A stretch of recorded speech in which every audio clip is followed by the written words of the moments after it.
Hey guys, I just wanted to show you a really cool wheat farm design I just made.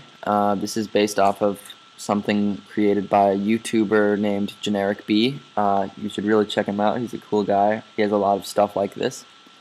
So here it is. It's an automatic wheat farm where you just hold the right mouse button down and it'll harvest the wheat for you. So I'm going to aim at this tilled soil and hold right click.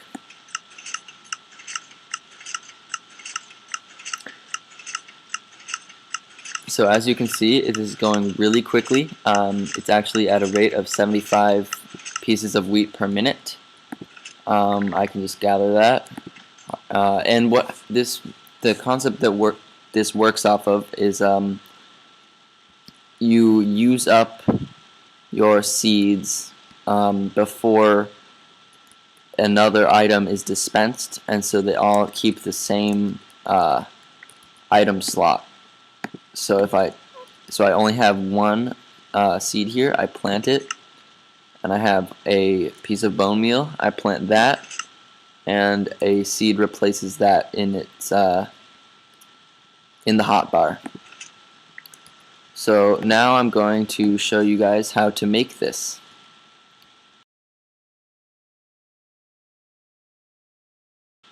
Okay, so to start off, you need to decide where you want your dispensers to be. In this case, I want them to be in between these two blocks. I'm going to put my dirt at least at least two blocks in between the dirt and me. So in other words, if I put a block up here, there will be this block and this block between me and the dirt. If you don't want to have a block here, you could simply move the dispensers back one and use it like this.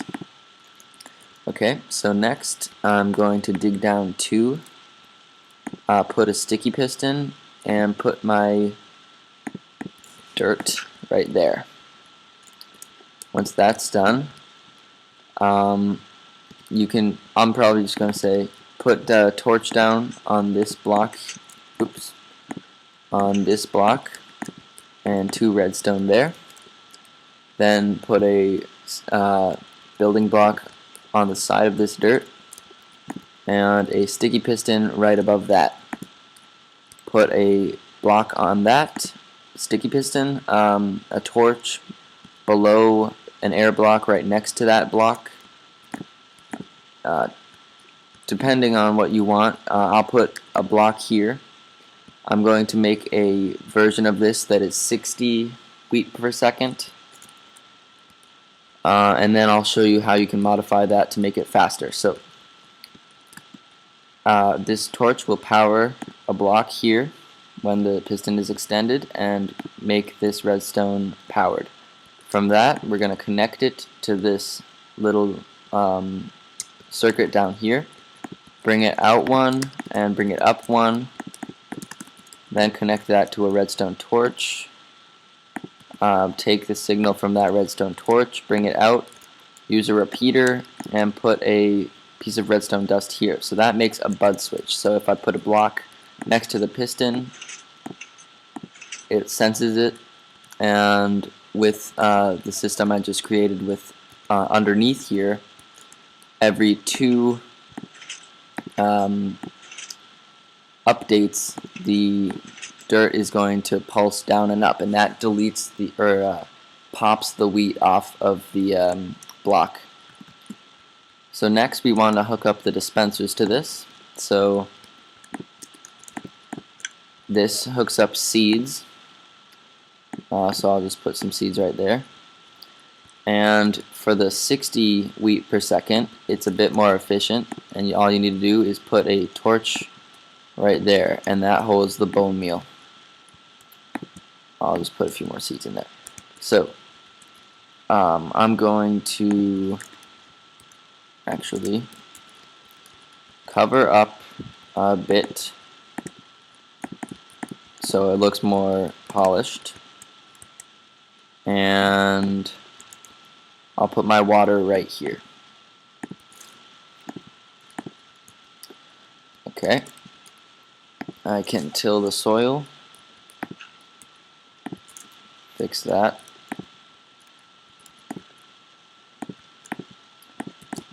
And at the moment it should work as a completely automatic wheat farm. So I'll clear my inventory, switch to survival, put one seed in my inventory, stand 2 blocks away, and that's the farm. Now you can see it kind of pulses it a bit slowly. It goes dot dot dot dot like a heartbeat, and you can make that faster by, instead of using this torch here, instead of hooking the bone meal up to the same thing as the seeds, we can make it something completely separate. And by doing that, it's less reliant on the fact that you are holding down the mouse button. In other words, you can start it with bone meal instead of just seeds. It basically makes it better and work quicker. So cut the wire between this repeater's redstone and this redstone. Once you get to the piston, just move the redstone down one. Don't worry that it extends or updates. That's just because of the butt switch. That should reverse it. And then extend the redstone so that it gets powered by this torch. And with that, if I clear my inventory again and switch to survival, can throw that away. And aim right. Okay. And as you can see, this is a lot smoother and it's faster. And at this point, your wheat farm should be done. Now I'm going to get into how it's actually made.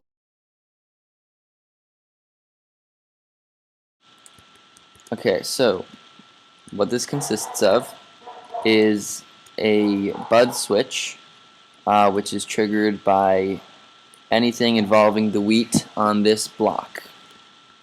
So in other words, when you plant a seed, it senses that, and when you grow that wheat, it senses that. Now, because when the wheat pops off, it's triggered by the system and it goes so quickly, that doesn't update the bud switch, and that's important. So basically, this version of a bud switch is a toggleable bud switch. So in other words, instead of sending a pulse, when you put a block there or any other update, it'll stay extended, and when you cause another block update, it'll retract. So that's kind of like a flip-flop bud switch. Now, basically, the next principle is down here. Let me just make it sunrise. And this acts as a rapid pulse. So if you look at it this way, this torch is powering it. It's powering the bud switch. And this redstone dust isn't. Now when I power it, when I power this line, the torch turns off and this redstone turns on, so the piston remains extended. Now when this is on and you turn the signal off, this redstone will turn off and it'll take the torch a little bit to turn back on. So for a second, the piston will be unpowered and it'll retract before it extends. So when you have a pulse, it just quickly goes back and forth. And so the way that works is you plant your seeds. So I planted my seeds, and then when I grow the crop, it pulses really quickly. and that takes the crop off of it, off of the dirt. Okay, so that, and then at the same moment as it takes the wheat off of the dirt, it's going to dispense seed so you can continue to use the machine. And so that's what this does. So this torch functions in that way, and it also completes the toggleable bud switch. So that's what this is. The bud switch itself relies on a quirk of redstone, so it might be really hard to understand. But basically, because the redstone here is diagonally, it's put down in a diagonal from the piston. The piston is powered, but it doesn't realize that until you update it. And then at this point, it thinks it's powered when it's actually not. And so when you update it again, it realizes it, and then it continues and reverses it every time. So that's how the toggleable bud switch works, and you need to have a delay in this, otherwise it'll think for itself, and it'll just end up being kind of a clock that burns out after a while. So that's good. And then if I put a torch here, that just means when you're not dispensing a seed, you're dispensing a piece of bone meal, and that doesn't rely on the system at all. It's just if you're dispensing a seed, you're going to dispense a bone meal right after, and that just involves timing, and that's not the best thing to rely on, because I mean, let's say you have a laggy server, something like that, you might end up getting 2 items without putting one of them into the machine again. So instead, what we have is the same concept, only instead of inverting it once, like this, it just goes straight to it. So it's basically saying the same thing. If you're not dispensing seeds, you're dispensing bone meal, only they don't rely on each other. So they both depend on what is actually happening with the bud switch. So yeah, that's it. I hope you guys enjoyed this automatic wheat farm design. If you enjoyed this, feel free to subscribe, and definitely go out and check GenerikB's channel out. So yeah, thanks for watching. Hope you enjoyed, and bye.